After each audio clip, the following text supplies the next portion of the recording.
सड़क सुरक्षा अभियान 2025 में आपका स्वागत है। इस मंथन में आपका स्वागत है। हर साल 18 साल से कम उम्र के करीब 10,000 बच्चे सड़क दुर्घटनाओं के शिकार हो जाते हैं और इससे भी कहीं ज़्यादा गंभीर रूप से चोटिल भी हो जाते हैं। ये वो मासूम हैं जिनको बचाया जा सकता था। जी हाँ, इन सभी को हम बचा सकते थे। इनके परिवार के दर्द और पीड़ा को रोका भी जा सकता था। बिल्कुल को बचाया जा सकता. How can we secure our roads and ensure children who are the future of Bharat are protected? Can we as adults act with the greater responsibility? What role can schools play? Remember, every life lost is also a blow to the nation's economy. To answer all of these and many more questions, let's dive deeper and take a holistic view at what are the many issues that surround this important topic. Absolutely. 3% of the GDP is what Kranti Gadkari ji was saying. But इस चर्चा को आगे बढ़ाएं. नव्या नवेरी, नंदा, अमिताभ बच्चन जी, नितिन गडकरी जी हमारे साथ हैं.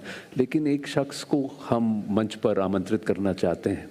वो शायद भारत के सबसे प्रतिभाशाली कलाकारों में से एक तो हैं ही, पर उनका कहने का तरीका ऐसा है कि दिल को छू जाता है. दुनिया भर में दर्शक उनकी अदाकारी के मुरीद हैं और उनके खास अंदाज के कायल भी हैं. Please welcome on stage our next guest, the master actor, performer, Shri Pankaj Tripathi, जो सड़क सुरक्षा अभियान में हमारे साथ पहले भी जुड़ चुके हैं. प्रणाम भाई साहब, कैसे हैं? सब ठीक? बैठिए पंकज जी. नमस्ते, आपका स्वागत है. जी धन्यवाद. स्वागत है. शुरू करें जी. तो पंकज जी, यहाँ पर एक चर्चा जो अभी आनंद जिस तरह से कह रहे थे कि जो बच्चे हैं वो अलग तरह से इम्पैक्ट होते हैं, क्योंकि हम लोग जो एडल्ट्स होते हैं उनकी फिजियोलॉजिकली भी वो ज़्यादा झेल सकते हैं, लेकिन बच्चे बड़े एक तो मासूम भी होते हैं और उनका बॉडी भी झेल नहीं पाता. और एक और जो सोशल ट्रेंड हमने देखा है, जो चाइल्ड रिस्ट्रेंट सीट्स हम देखते हैं जो गाड़ियों में लगाई जाती है, बहुत उसको लोग कैजुअली लेते हैं. कैसे बदला जा सकता है उस ट्रेंड को, कैसे हम बदल सकते हैं? लोग बच्चों की सेफ्टी गाड़ी में भी ज़रूरी है और वो कुछ हज़ार का ही खर्चा है, लेकिन बेशकीमती जानें उससे बच सकती हैं. ऐसे चाइल्ड रिस्ट्रेंट सीट के ऊपर हम लोग अपना मूड बदल क्यों नहीं पा रहे हैं देश का? जी बिल्कुल, मैं सहमत हूँ आपकी बातों से.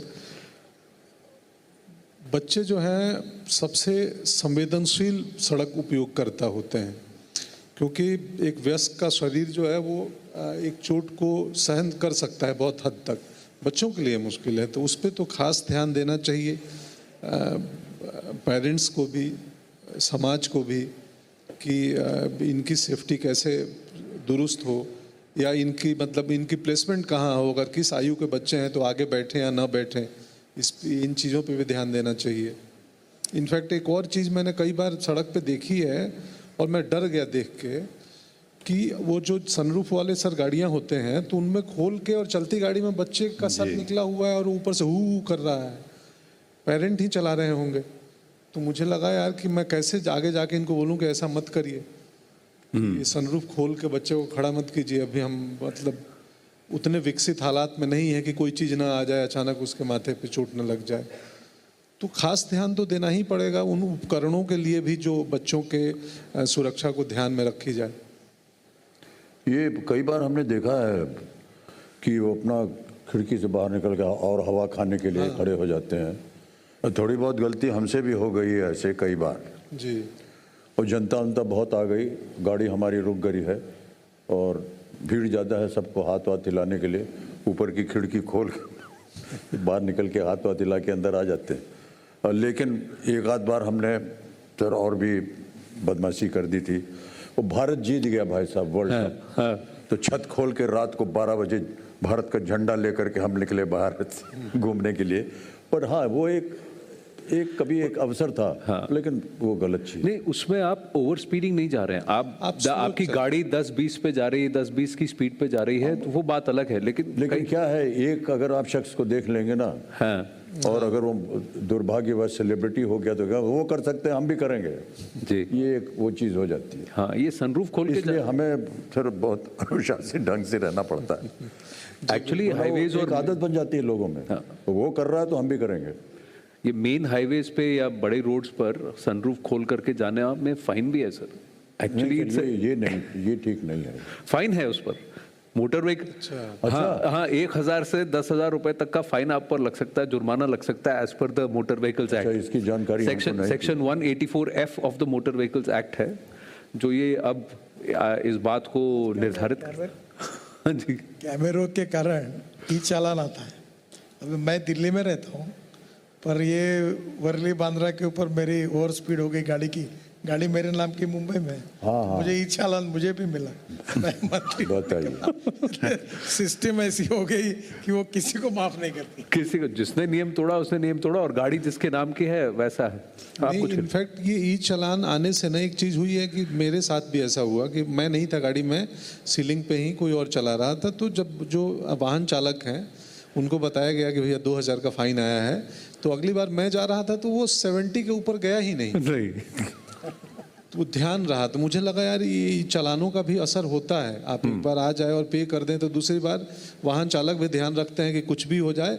वो क्या स्पीडोमीटर तो एक स्पीड भी 71 या 81 हो गए तो फाइन लग गया। पर गडकरी जी जब आंकड़े पर अब गाड़ियां बन गई ऐसी जो कि 80 पे आकर के हाँ रुक जाती हैं, वो आपको अलार्म आता है, टी टी टी बजता रहेगा और फिर वो इरिटेट करता है आपको, क्योंकि जब तक आप नीचे नहीं जाते तो वो अलार्म बजता ही रहता है। कमर्शियल व्हीकल्स में लिमिट भी हो जाता है, लिमिटर्स। हाँ, तो लिमिटर्स जो लगे होते हैं कमर्शियल व्हीकल्स में, जब आप कैब्स वगैरह जाते हैं इसमें भी उसमें क्या है, 2 प्रकार के मत प्रवाह हैं और अभी तक हम निर्णय नहीं कर पा रहे।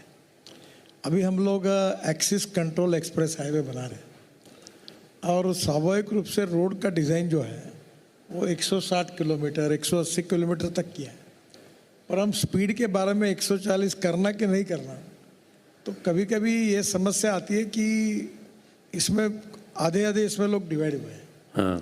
अब जैसे हाईवे इतने बड़े बने, अभी दिल्ली से देहरादून 2 घंटे में होगा सर जी, तो नेचुरली उनको रोड भी एक्सिस कंट्रोल है, तो कहीं ना कहीं अब वो बीच में से मार्ग निकालने की कोशिश कर रहे हैं, क्योंकि स्टेट और सेंट्रल दोनों को भी कानून बनाने का अधिकार। सर लेकिन मैं वापस इस विषय को बच्चों से जोड़ूंगा, ये कहकर कि अगर 10,000 बच्चे हम लूज कर रहे हैं, कहीं ना कहीं ये हमारी अर्बन गाड़ी को छोड़ दीजिए, अगर आप रूरल गांव में जाएं कहीं भी जाएं तो बच्चा एक आगे बाइक की बोनेट पे पेट्रोल टैंक पे बैठा होता है, एक पीछे होता है, एक माँ की गोद में, ऐसा परिवार सब जा रहा होता है। इससे हम कैसे उभर पाएंगे?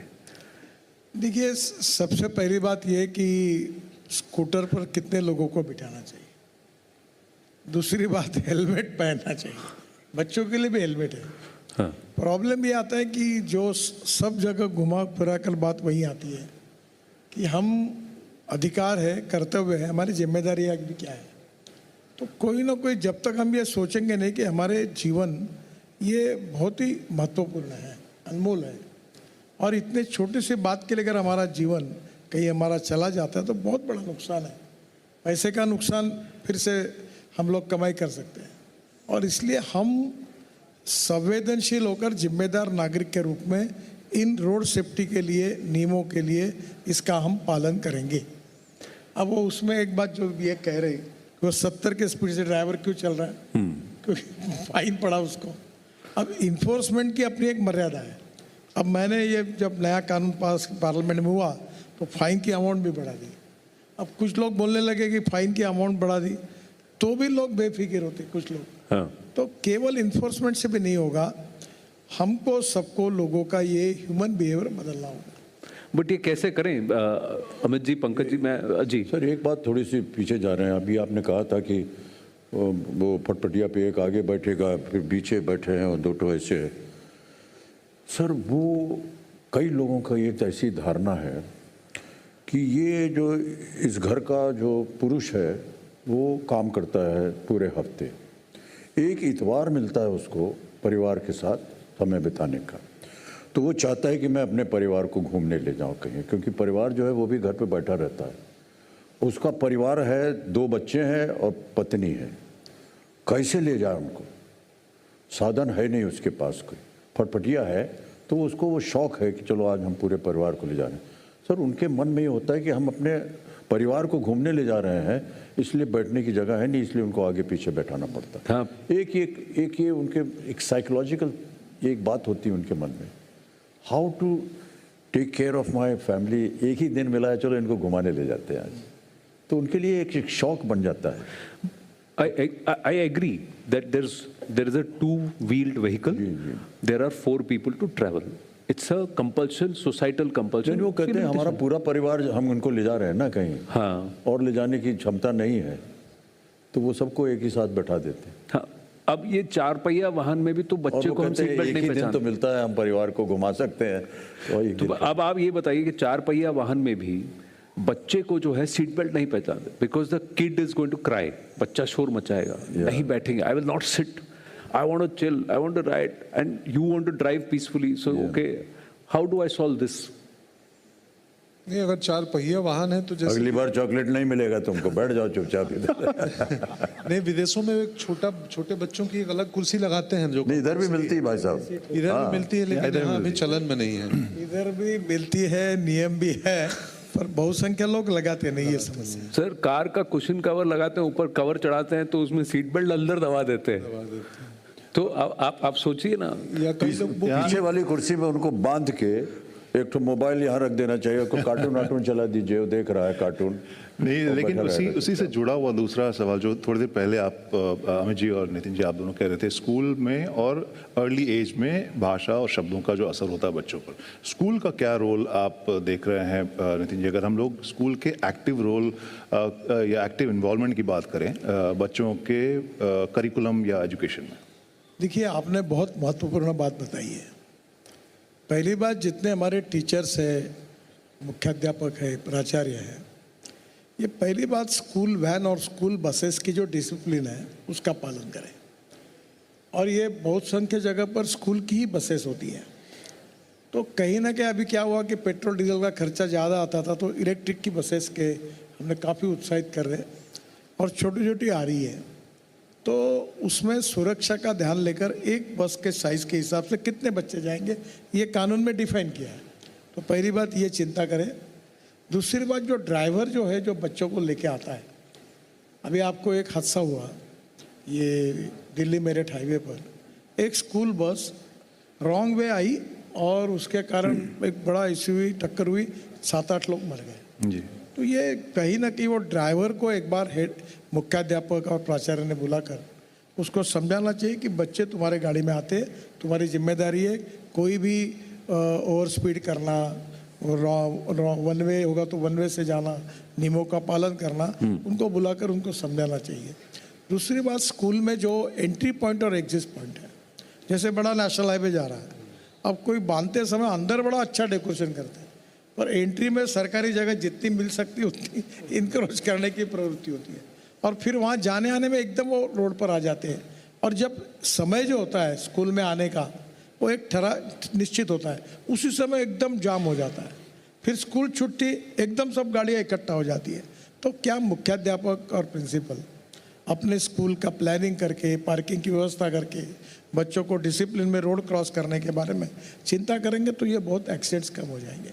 इसमें टीचर्स और ये जो जितनी बातें ये है रोड सेफ्टी की, जो गीत है, ये पढ़ाएंगे बच्चों को, समझाएंगे, तो यही क्लास है जो भविष्य का नागरिक वो बदल सकता है।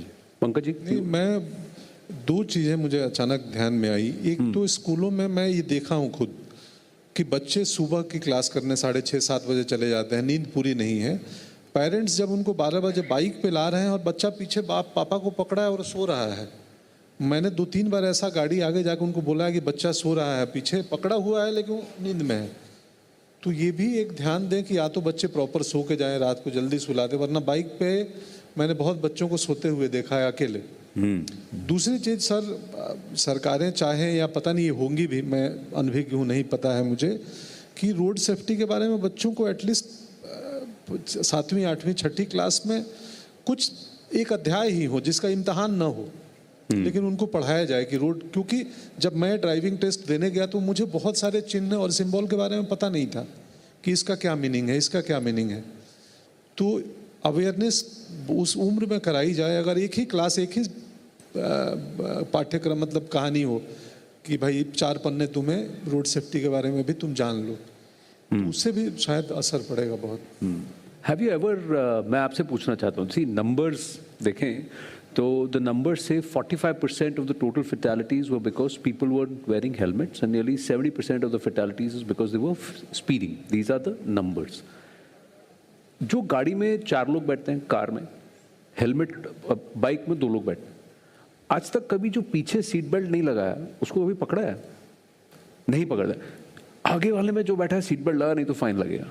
पर कार तो एक ही है, बाइक तो एक ही है, एक बाइक चलाने वाला हेलमेट के पीछे नहीं है। हाँ। मुझे बोलने में अच्छा नहीं लगता, मैं कम से कम 6 राज्यों में गया, 6 राज्य, नाम नहीं बताता। मुख्यमंत्री के गाड़ी में बैठा, तो मुख्यमंत्री के गाड़ी में मैं बैठा, वहाँ जो पुलिस का ड्राइवर, सिक्योरिटी, मैं Z+ में हूँ, और वो बुलेट प्रूफ गाड़ी, और उसके पास वो अमेज़न से एक ऐसा मिलता है रेडीमेड, वो आवाज आता है, वो लगा देता हूँ, क्लिप ऑन। हाँ। अभी तक मैंने 6 ड्राइवर को डटाया, मुख्यमंत्री को भी डटाया कि ये क्या चल रहा है तुम्हारे गाड़ी में, इसके ऊपर फाइन भी है और ये ऐसा नोट लगाओ। फिर हमने वो कंपनियों को ढूंढा, उनके ऊपर FIR डाले। यानी मार्केट में इतनी भांगड़ है कि बेल्ट लगाने के बजाय वो आवाज़ करता है ना, तो वो लगा दो क्लिप। तो ये बात आप बाकी लोगों की बात कर रहे हैं, मैं 6 मुख्यमंत्रियों के गाड़ी में, बुलेट प्रूफ गाड़ी, Z+ सिक्योरिटी में मैंने अनुभव किया था। अब मैंने उनको कहा ऐसा नहीं करना। यहाँ से प्रॉब्लम है कि लोगों में एक निग्लिजेंस है, चलता है, ये जो है ना परवाह नहीं करना, ये ऊपर से लेकर नीचे तक सब जगह तक घुसा हुआ। बाहर से सुरक्षित लेकिन अंदर से नहीं। आपको ये नहीं लगता कि सीट बेल्ट अगर कार में लगाना तो सबको लगाना चाहिए?